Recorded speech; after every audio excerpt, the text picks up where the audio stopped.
Paul, we was just talking about like, the way stuff is over here in America, Right, and just for our public that's listening to us, this isn't a color thing that we're talking about.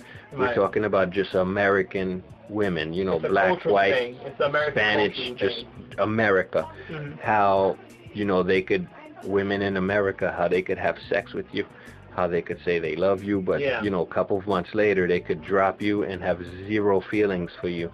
yeah. And you mentioned a word to me that really touched me, where you said that they don't have devotion for you. Hmm. Um, just if you could talk to me about that. Yeah.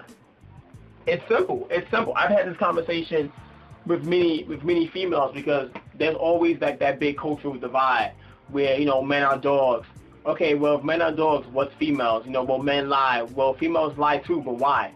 The basic difference is the general mentality. Like a man goes into it with simple BS, if that's what you want to call it. It's simple BS. Yeah, I might want to get the pants. Cool. Once I get it, either I talk to you or I don't. If I do talk to you, it might be a little bit more there. If I don't, it's because I got the pants. Females, their cunning is deeper.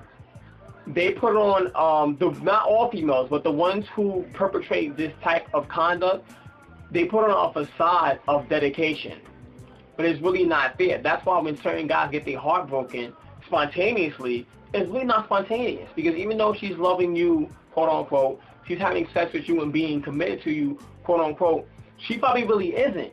She has someone on the side because that's her backup. That's her stability, which is in America what it really comes down to. It really comes down to more so of individual financial security than group security, which is why you can get married for a year, get divorced, and get prenups for life. It's all about an investment of time and effort. A female can put in a little bit of time putting on a facade of dedication and commitment, and for the rest of her life, get money from a man that she only spent a blink of the eye with.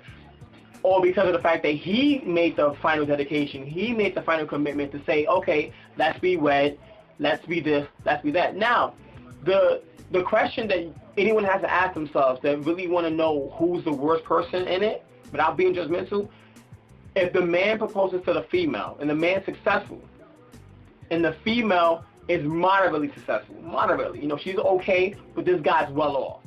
Now, as I was saying, when it comes down to the man and woman in the commitment, the man can be well off, the female can be moderate. If the man proposes to the female, he's making the commitment to say, okay, you are my wife. Now, let's just say they're both cheating. They're both people who are going to be promiscuous. Who's going to pay later? The man is, if he gets caught. Because of the fact that, initially speaking, the way the system's set up, it's going to benefit the female regardless. Because the victim mentality will always benefit them just in that particular scenario. Even if they're both doing the same dirt, it's set up where she's going to benefit more. So even if she gets caught, she has less to lose because she's a woman in a marriage and the man committed and he puts more on the line than she does. So once again, she can invest a year into marrying a guy, get divorced, and be set up for life if she plays her cards right. And they're not really hard to play. Be a faithful wife, catch him messing up, you don't get caught, say we have irreconcilable differences, or say that it was infidelity, boom, the court see in your favor, you live in a good life. You can go ahead and get somebody else to satisfy a completely different need. That's one main facet. A female could have multiple guys for multiple reasons. They can have the one sugar daddy, they can have the one for emotional support, they can have the one for just sex. How many times do you ever hear a guy say, oh, I go to her because I want to cuddle or I need a shoulder to cry on? You don't.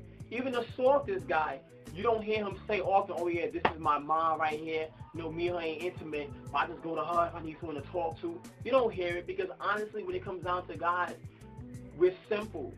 Everyone says that the females say they hate us almost for the exact same reason, but we may be attracted to you, want to have sex with you, probably dig you emotionally, but generally want to have sex with you. It'll always come back down to just one basis, whereas a female, they can just have clear divides. I'm not going to fuck him. He's just going to be my emotional support. or he's gonna be my money.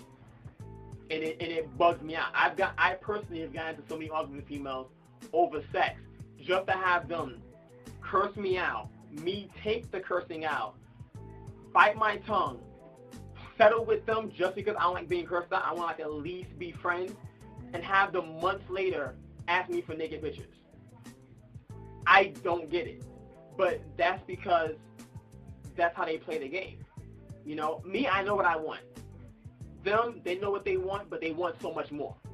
That's the main difference. It's always going to be, okay, I want this, but I also need this, also would like this. A guy, it's like, ooh, that's hot. Let me try to get it.